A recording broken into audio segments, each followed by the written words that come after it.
Radioactivity Practical Uses by me, Daniel Thuys.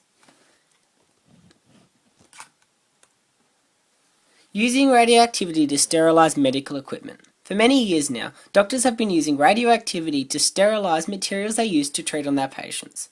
Medical equipment suppliers use cobalt-60 to form radiation that destroys any contaminants.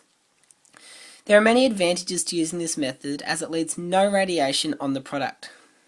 Finally, there is one major disadvantage to this method, but luckily for us it won't affect you as a patient or anyone you know.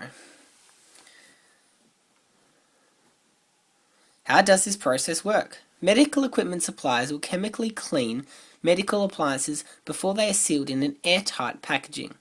Now the equipment is in an airtight bag, suppliers will apply gamma radiation. The gamma radiation, with its high penetrating abilities, enters the bag and makes contact with all the bacteria, fungi, and viruses, thus destroying them all.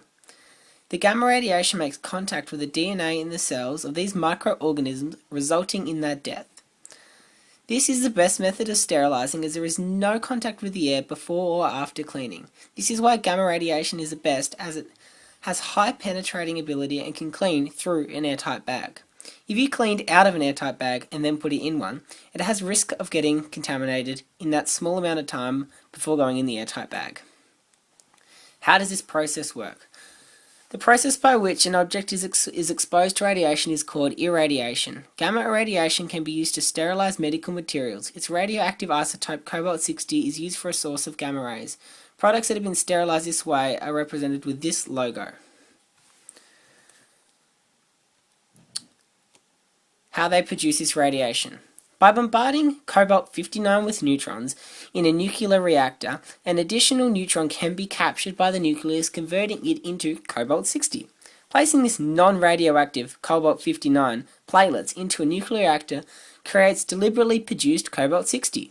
Over time, cobalt-59 absorbs a neutron to become cobalt-60. After removal from the reactor, the cobalt-60 is double enclosed in stainless steel sources. As you can see, the cobalt-59 gets added a neutron, cobalt-60 it turns into, then through beta emission it goes into nickel-60, emitting a beta radiation and the gamma radiation, which is the important one to us. Once treated, are these sterilized instruments still radioactive? This is a very good question, and no, they are not. Gamma radiation will pass through and kill everything, and then continue on its merry way.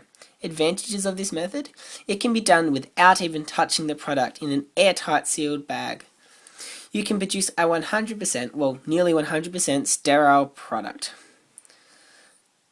Furthermore, this method cleans the product without damaging it, as in if you used heat or steam sterilizing, you can damage the products. Disadvantages of this method? Sterilizing this way is very expensive and hard to come by. Not everyone can do this in their backyard. Other applications of this. This can be used to treat cancers by going into the body and killing mutations. It will kill everything it touches, but when targeted application, it can save lives. It is also used to sterilize foods. This can be done using other forms of radiation. As you can see, gamma radiation going into the strawberry kills the bacteria. Cheers. Thank you. By Daniel Thuys.